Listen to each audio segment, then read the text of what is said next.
everyone, this is CA Shubhi Agarwal and today I will be discussing Ind AS 19, that is employee benefits. So this Ind AS is a part of curriculum of CA final.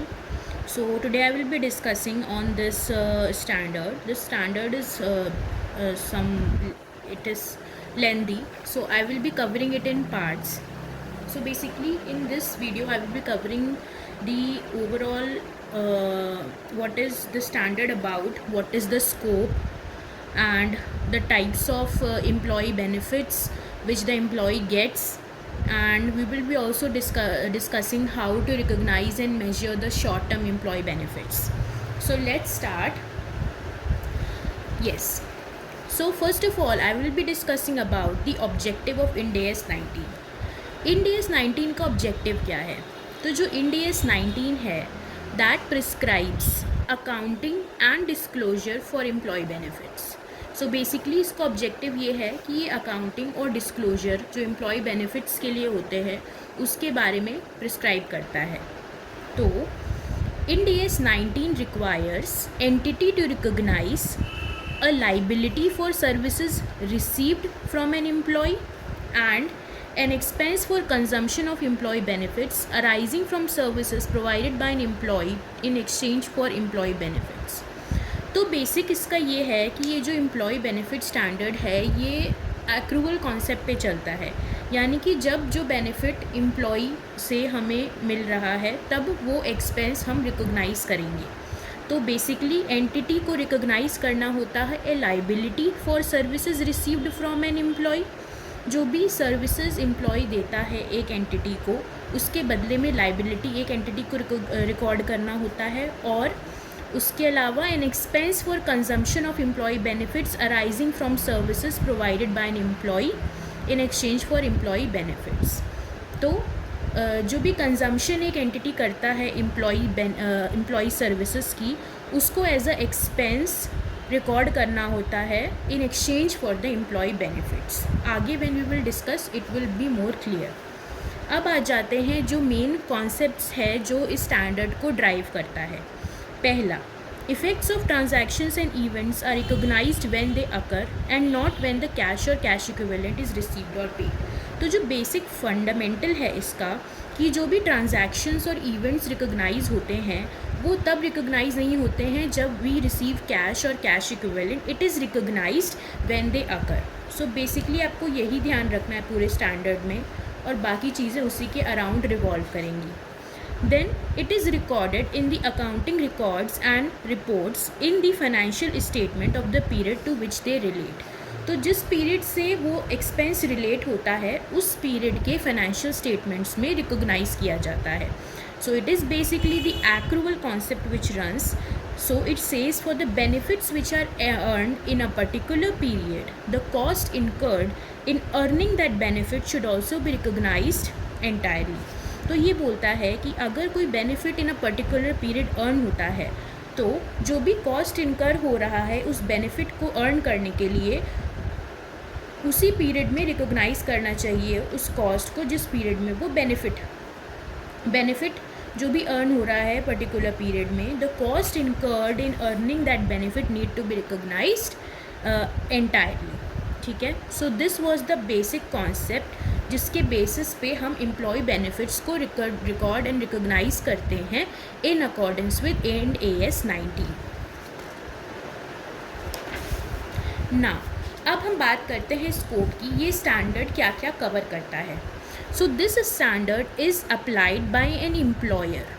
तो ये एक employer apply करता है in accounting for all the employee benefits except Ind AS 102 share based payment is applicable.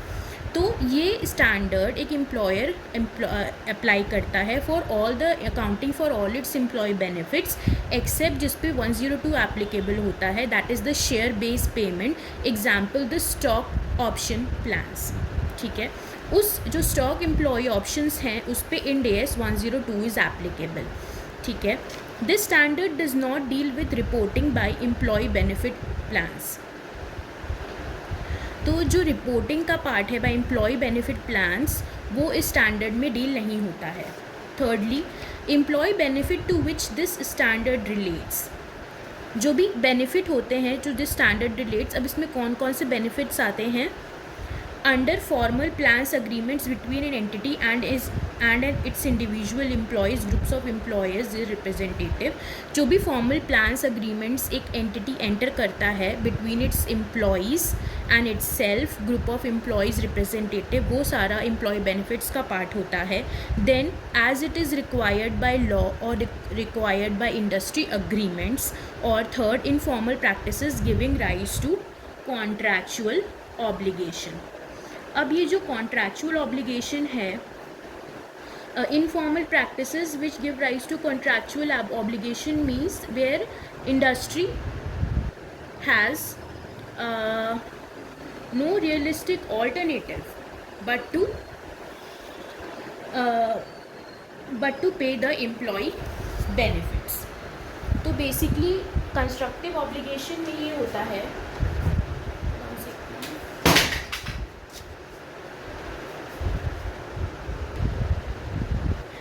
So constructive obligation होता है कि जिसमें entity के पास there is no realistic alternative but to pay the employee benefits. Okay, so example of constructive obligation is where a change in entities informal practices would cause unacceptable damage to the relationship with the employees. तो उस case में अगर entity को कुछ पे करना पड़ता है तो उसके ऊपर एक कंस्ट्रक्टिव ऑब्लिगेशन है. तो बेसिकली इस टाइप के एम्प्लॉय बेनिफिट्स इसमें कवर होते हैं, और ये स्टैंडर्ड एम्प्लॉयर अप्लाई करता है for accounting for its employee benefits. अब आगे चलते हैं.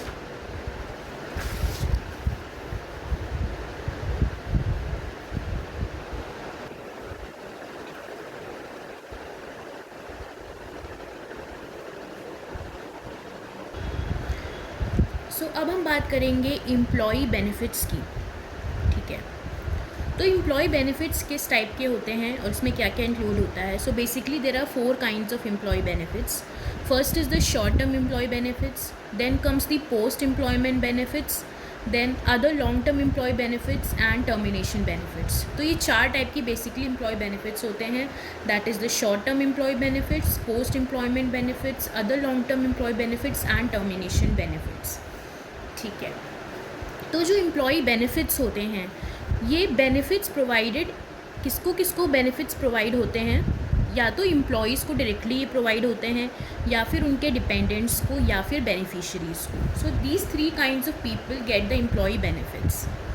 ठीक है, तो जो एम्प्लॉय बेनिफिट्स होते हैं they may be settled by payments, या तो हम उसको directly as a payment cash के फॉर्म में कर सकते हैं, या फिर the provision of goods and services, या फिर in the form of goods and services भी हम पेमेंट कर सकते हैं. तो ये employee okay, so short term employee benefits. According to this Ind AS, employee benefits other than termination benefits that are expected to be settled wholly before 12 months after the end of the annual reporting period in which the employee renders the related service. तो basically short term employ benefit जो इस standard में बताए गए हैं वो हैं जो कि एक्सपेक्टेड टू बी सेटल्ड है Holi before 12 months after the end of the reporting period. Examples कौन से होते हैं, wages, salaries, social security contribution such as PF, ESI, paid annual leave, sick leave. तो ये सब हो गए शॉर्ट टर्म एम्प्लॉय बेनिफिट्स. अब आ जाते हैं पोस्ट एम्प्लॉयमेंट बेनिफिट्स पे. सो पोस्ट एम्प्लॉयमेंट बेनिफिट्स क्या होते हैं, employee benefits other than the termination benefits and short term employee benefits that are payable after the completion of employment. जो ऐसे बेनिफिट्स जो कि after the completion of employment payable होते हैं, they are known as the post employment benefits. आज अब आगे आ जाते हैं other long term employee benefits पे. So these are all employee benefits other than the short term employee benefits, post employment benefits and the termination benefits. Example long term service और sabbatical leave, jubilee etc. तो ये हो गई कुछ definitions.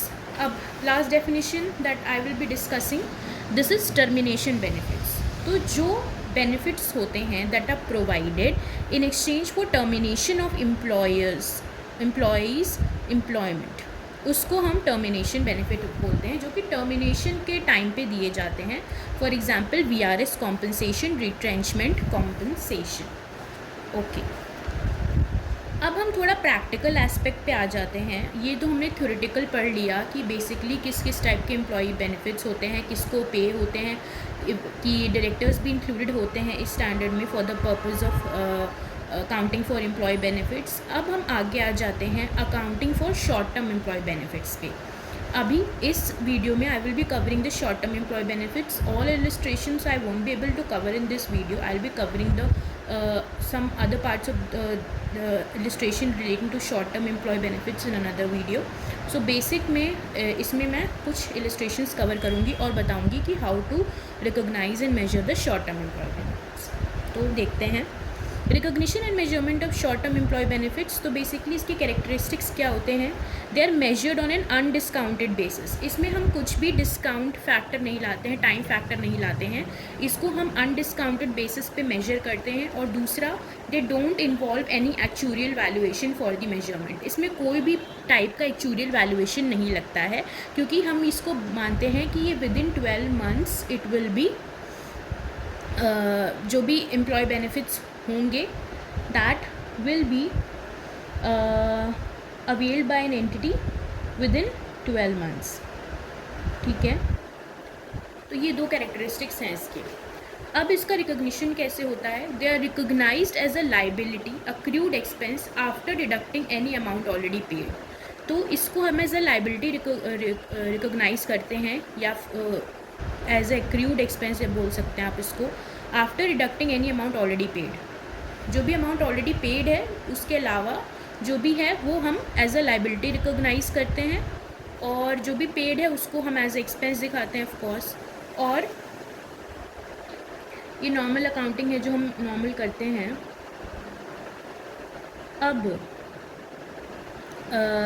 इसमें ये बोलता है कि if amount already paid is greater than the undiscounted amount of benefits then recognise excess as an asset. Simple सी बात है, अगर आपने पे ज़्यादा किया है और जो बेनिफिट है वो आपने कम रिसीव किया है, तो जो भी आपने एक्सेस पे किया है that will be recorded as a prepaid expenses. Simple सी बात है, अगर आपने सैलरी जो है वो 12 months की सर्विस ली है और 14-15 months की दे दी है, जो एक्सेस पे कर दी है, that is the benefit which is related to the other period, so that will be recorded as a prepaid expense. Okay, as an expense if it does not form part of the cost of an asset as per other AS.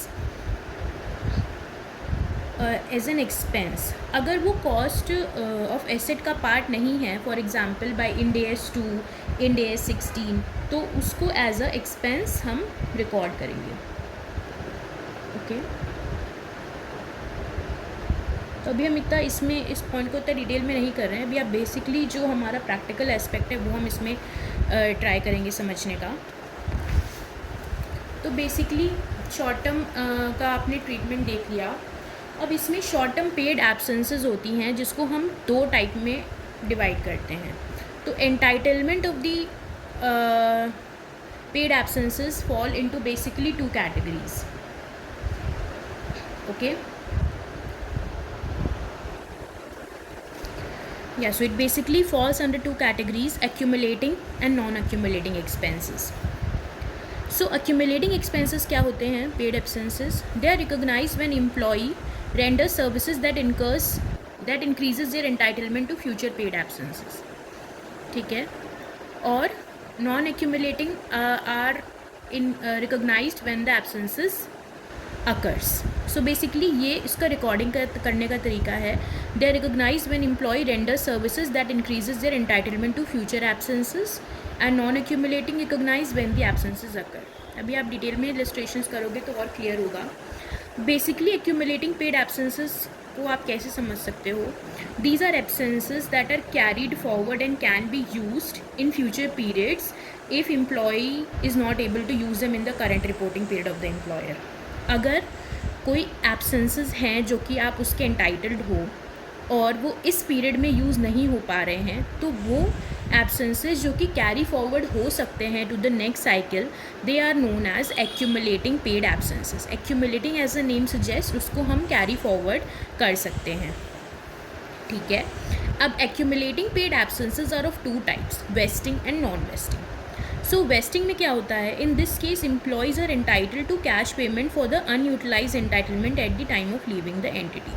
तो vesting में क्या होता है कि in case अगर ये carried forward एब्सेंसेस utilise नहीं होती हैं तो एम्प्लॉय को उसका कैश पेमेंट वो कैश कर सकता है, कैश पेमेंट वो रिसीव कर लेता है इसके बदले जो भी उसकी एक्यूमुलेटेड पेड एब्सेंसेस होती हैं।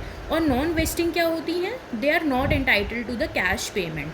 तो basically these two types of accumulated paid absences are there. इनको हम डिवाइड क्यों कर रहे हैं, क्योंकि इनके अकाउंटिंग का तरीका अलग होता है। अब वेस्टिंग में हम बोल रहे हैं कि वो कैश पेमेंट के लिए एंटाइटल्ड होता है और नॉन वेस्टिंग में वो एंटाइटल्ड नहीं होता है, तो उसी के हिसाब से हम उसका अकाउंटिंग ट्रीटमेंट करते हैं। We'll go further with the illustrations, it will be more clearer. Okay, an entity shall measure the expected cost of accumulating paid compensated absences as the additional amount that the entity expects to pay as a result of unused entitlement that has accumulated at the end of the reporting period. So जो entity होती है वो measure करेगी expected cost of accumulating paid absences as the additional amount that the entity expects to pay as a result of unused entitlement that has accumulated at the end of the reporting period. अब इसका treatment entity कैसे करती है कि जो भी entity को expected होता है, अब यहाँ पे सारा काम एक्सपेक्टेशंस का होता है, जो भी एंटिटी एक्सपेक्ट करती है कि that will be the cost of accumulating paid absences as the additional amount that the entity expects to pay as a result of unused entitlement। तो जो भी एंटिटी को एक्सपेक्टेड है कि एक्यूमुलेट होगा और एम्प्लॉय यूज़ करेगा और एंटिटी को उतना देना पड़ सकता है, that it will B that उसको उस एक्सटेंट तक वो एज अ एक्सपेंस अपना रिकॉर्ड करेगी। सिंपली इसका मतलब ये है। अब हम इलस्ट्रेशन करेंगे जिससे चीज़ें क्लियर हो जाएंगी। तो I will be covering only some illustrations in this video. Next or other illustrations I will be covering in another video. So let's start with illustration 1. Mr. Rajan is working for Infotech Limited.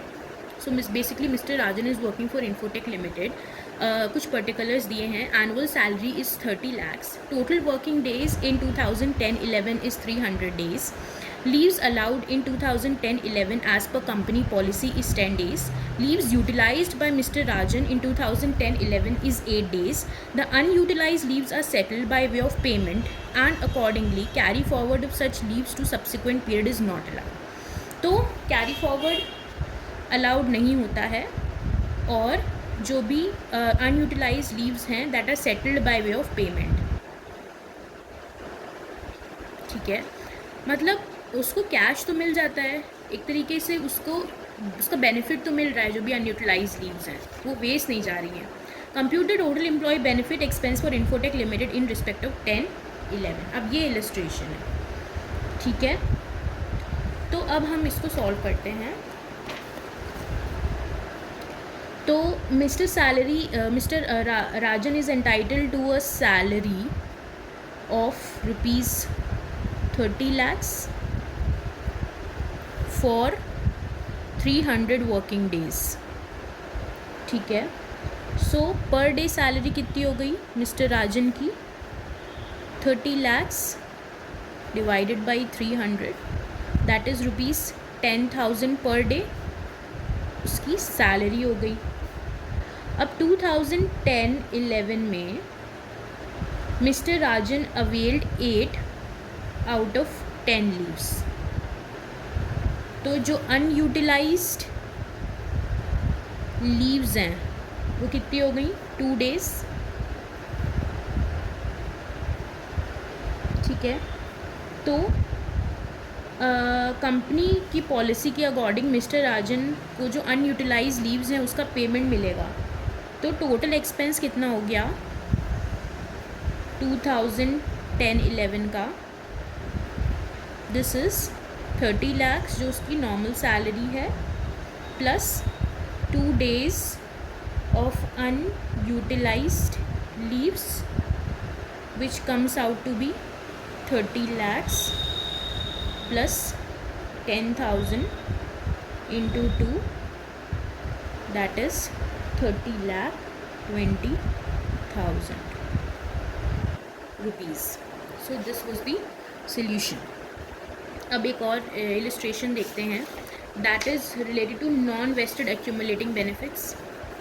अब इस illustration में क्या लिखा है? Mr. Niranjan is working for Infotech Limited. Consider annual salary for the year 2010-11 30 lakhs, 2011-12 30 lakhs. Number of working days during the year is 300 days.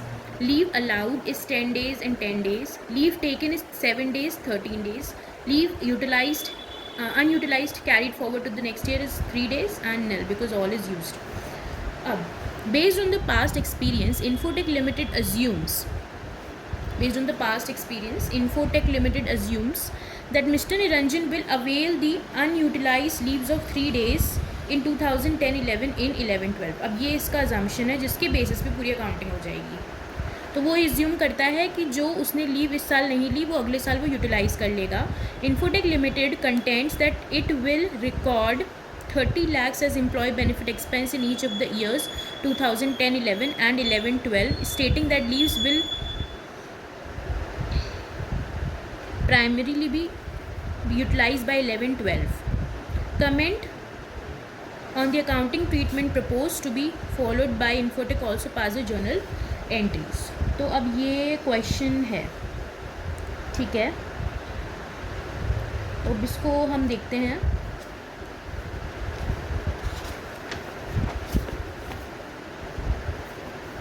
Solution.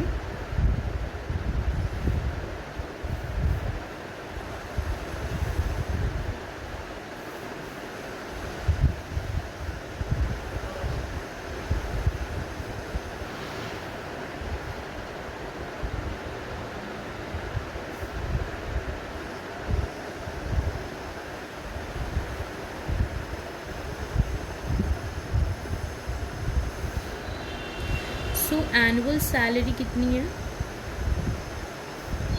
Rupees 30 lakhs.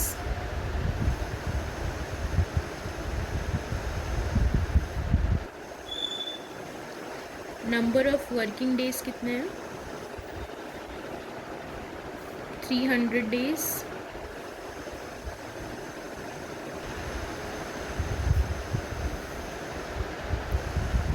Leaves allowed 10 days.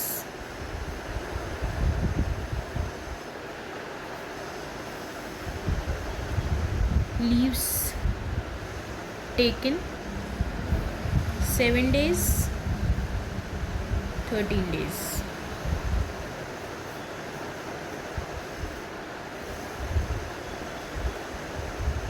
Number of days worked, कितने दिन actually काम हुआ है?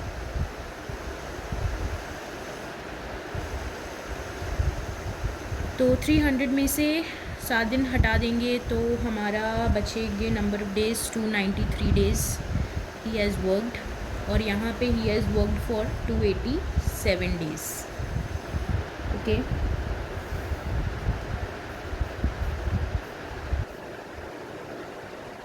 अब expenses proposed to be recognised.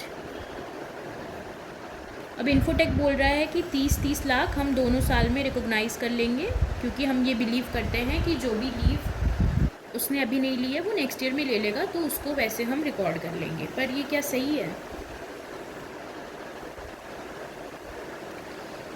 Now इसको ध्यान में रखते हुए मिस्टर निरंजन ने 6 दिन 2011-12 में ज़्यादा काम किया है एज़ कम्पेयर टू 2010-11.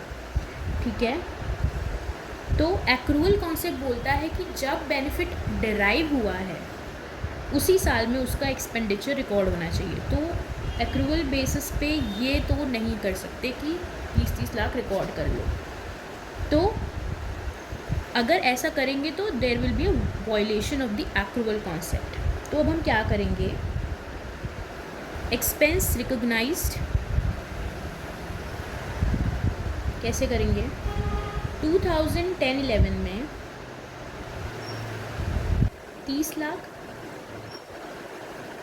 ठीक है, प्लस 10,000 पर डे का उसका है वेज सैलरी, जो कि 3 days that is expected to be utilised subsequently, जो 3 दिन है वो बाद में यूटिलाइज होगी, ठीक है, उसकी लीव्स। और 2011-12 में 30 lakhs minus 10,000 into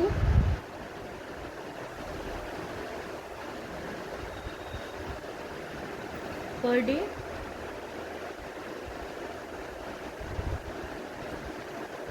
day, minus 3 days excess leave utilized in 2011-12। तो अब 2010-11 में उसने ज़्यादा काम किया है, 2011-12 में उसने कम काम किया है। तो जो भी एडिशनल जो एक्सेस लीव है, ठीक है, to be expected to be utilise subsequently, तो हम ये एक्सपेक्ट कर रहे हैं कि वो सब्सिक्वेंटली यूटिलाइज हो जाएगी, ठीक है। तो इस वजह से 30,30,000 हम इस साल रिकॉर्ड करेंगे। और जो कि एक्सेस लीव पिछले साल की इस साल रिकॉर्ड हुई है, तो हम इस साल से उसको हटा देंगे, ठीक है। सो 30 lakhs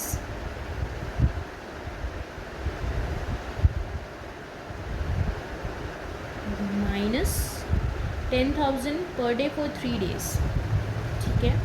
तो ये 30,000 माइनस करके हमारा 29,70,000 आ जाता है। So this is how we will be recognising. समझ में आया क्या हुआ? इसमें हमने बोला एज्यूम किया कि अगले साल वो लीव ले लेगा, लेकिन सर्विस तो वो इसी पीरियड की थी, वो 10 लीव्स इसी पीरियड की थी जो उसके पास थी। अब वो नेक्स्ट ईयर उसको यूटिलाइज़ किएगा, लेकिन सर्विस तो इसी पीरियड में दी उसने, इसलिए हमने इसको इस पीरियड में रिकॉग्नाइज़ कर लिया। अब इस पीरियड में क्योंकि वो कैरी फॉरवर्ड लीव थी जो यूटिलाइज़ हुई थी पिछले साल की, तो इस वजह से हमने उस पीरियड की लीव्स यहाँ से हटा दी। तो जो बची हुई हमारे पास आई, दैट इज़ द तो यहाँ से हमने हटाकर 30,000 यहाँ पे रिकॉर्ड कर ली, क्योंकि उसने उस पीरियड की लीव इस पीरियड में ले ली थी। तो this is how we will record it. अब इसकी जर्नल एंट्रीज़ भी देख लेते हैं। जर्नल एंट्रीज़ कैसे करेंगे? 2010-11 में we will record employee benefit expense account debit 30,30,000 to bank account. Actual payment कितनी हुई? 30 लाख। और प्रोविज़न कितना हमने क्रिएट किया? Provision for leave encashment 30,000। So this is the entry for 10-11। 11-12 में एंट्री क्या होगी? Employee benefit expense account debit 29,70,000, जो कि उस ईयर में अक्रू हुआ। पेमेंट हमने एम्प्लॉय को कितनी करी है? 30 लाख ही करी है, 30 लाख। और यहाँ जो हमने प्रोविज़न बनाया था लीव एनकैशमेंट, उसको हम ख़त्म कर देंगे 30,000।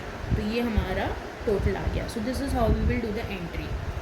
अब अगला इलस्ट्रेशन बोलता है कि अज्यूम करिए कि सब कुछ सेम है, लेकिन पास्ट एक्सपीरियंस के अकॉर्डिंग इन्फोटेक ने अज्यूम किया कि mister Niranjan will avail the unutilise leaves of 2 days of 2010-11 subsequently. सिर्फ 2 दिन की यूटिलाइज़ करेगा और बाकी वो यूटिलाइज़ नहीं करेगा, ये उन्होंने एज्यूम किया। लेकिन 11-12 में तीनों दिन एक्स्ट्रा मिस्टर निरंजन ने अवेल कर ली। अब इसकी जर्नल एंट्रीज कैसे होंगी और हम कैसे कंप्यूट करेंगे, ठीक है। तो इस केस में हम एक्सपेंस कैसे रिकॉग्नाइज करेंगे। अब 30 लाख तो उसकी सैलरी है। अब हम ये अज्यूम कर रहे हैं कि 2 वो यूटिलाइज़ कर लेगा नेक्स्ट ईयर, ठीक है। इस साल का वो अगले साल यूटिलाइज़ कर लेगा। तो हम उसके हिसाब से 2 दिन के 10,000 के हिसाब से 30,20,000 रिकॉर्ड करेंगे एक्सपेंस में। 2011-12 में अब 30 लाख उसकी सैलरी थी, जिसमें से 10,000 इंटू 3 उसने एक्सेस लीव ले ली। Excess leave other than this year leave, तो वो हमने माइनस कर दिया। और 10,000 एडिशनल एक्सपेंस हमको रिकॉर्ड करना है। क्यों? क्योंकि अकाउंटिंग एस्टिमेट चेंज हो गया। हमने एस्टिमेट किया था कि दो लीव्स ही यूटिलाइज़ होंगी, तो हमने पिछले साल इसका एक्सपेंस नहीं रिकॉर्ड किया था, लेकिन सारी लीव्स यूटिलाइज़ हो गई। इस वजह से हमको यहाँ पे एस्टिमेट बेसिस पे करना पड़ेगा। तो रिकॉर्ड कितना होगा एक्सपेंस? 29,80,000, ठीक है। तो अब इसकी जर्नल एंट्रीज देख लेते हैं।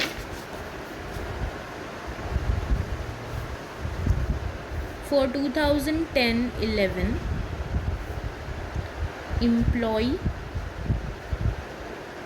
बेनिफिट एक्सपेंस अकाउंट डेबिट, कितना बेनिफिट रिकॉर्ड किया था? 30,20,000 टू बैंक अकाउंट। पेमेंट हमने कितना किया? 30 लाख का, और बाकी का हमने बना दिया प्रोविज़न। अब इस केस में हमने प्रोविज़न सिर्फ 20 का बनाया, 30 का नहीं बनाया, क्योंकि हमारी अजम्पशन थी कि सिर्फ 2 दिन यूटिलाइज़ होगा। अगर हम अजम्पशन होती कि सब यूटिलाइज़ होगा तो हम 30 का बनाते प्रोविज़न, ठीक है। अब 2011-12 में employee benefit expense account debit, ये भी हम देखेंगे। हमने अभी कैलकुलेटर ऑलरेडी किया था। सबसे पहले जो प्रोविज़न हमने बनाया था फॉर लीव एनकैशमेंट, उसको हम फिनिश करेंगे। फिर हमने पेमेंट कितना किया बैंक अकाउंट में? 30 लाख। और क्योंकि उसने सारी लीव यूटिलाइज़ कर ली, तो इस वजह से हमने इसको रिकॉर्ड किया 29,80,000। So this is how we'll do the journal entries.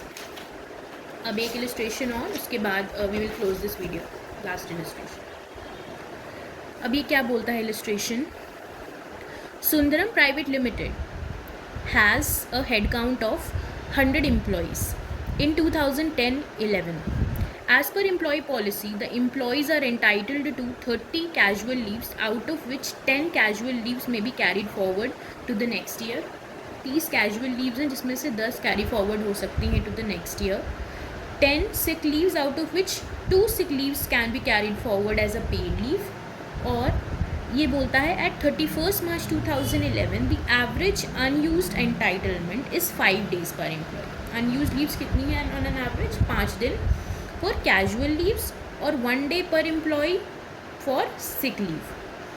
On an average it is found that the number of such employees who would be claiming casual leaves would be 30 and 10 employees who would claim the sick leaves, ठीक है। तो on an average इन्होंने ये estimate किया है कि जो 30 employees हैं they will be availing the casual leaves और 10 employees that they would claim the sick leave. Compute the liability to be recognise in respect of sick leaves and casual leaves by the entity at the end of the 10-11। अब liability मतलब आगे हमें पे करना है। Liability का basically मतलब ये है, तो जो सैलरी पे है जो है उस पीरियड की, वो तो कैश में पेमेंट हो गई। जो बाकी बचा वो हमको एज अ लाइबिलिटी रिकॉग्नाइज करना है। तो इसका सल्यूशन क्या है?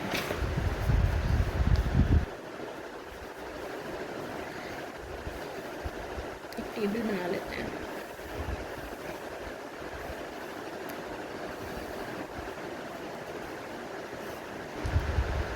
type of leave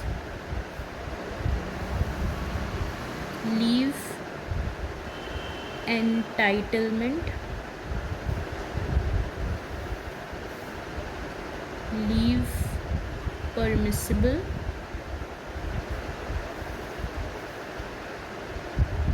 average leave unutilized,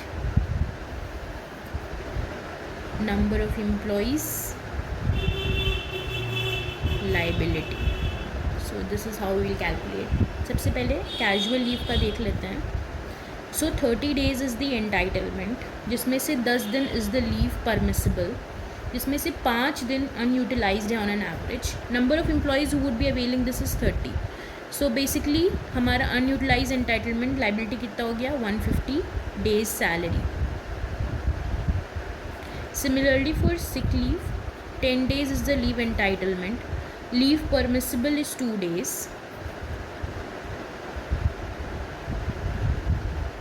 जो कि कैरीड फॉरवर्ड हो सकती है. अब ये नेक्स्ट पीरियड का हम बात कर रहे हैं. इस पीरियड का काम इस पीरियड में ख़त्म. हम लाइबिलिटी की बात कर रहे हैं, नेक्स्ट पीरियड की बात कर रहे हैं. सो 2 दिन में से 1 दिन अनयूटिलाइज्ड है ऑन एन एवरेज बेसिस, और 10 एम्प्लॉयज़ उसको अवेल करेंगे ऑन एन एस्टिमेट बेसिस और ऑन एन एवरेज बेसिस. तो जो 10 days की सैलरी है that will be recorded as a liability. So this is fourth illustration. अब आगे की illustration I will be covering in the next videos. So basically इसका जो क्रक्स है is that the concept runs on accrual basis.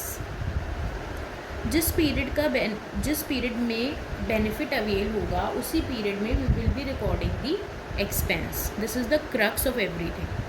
So meet you in the next video. Thank you so much for being with me. I hope this was of some help.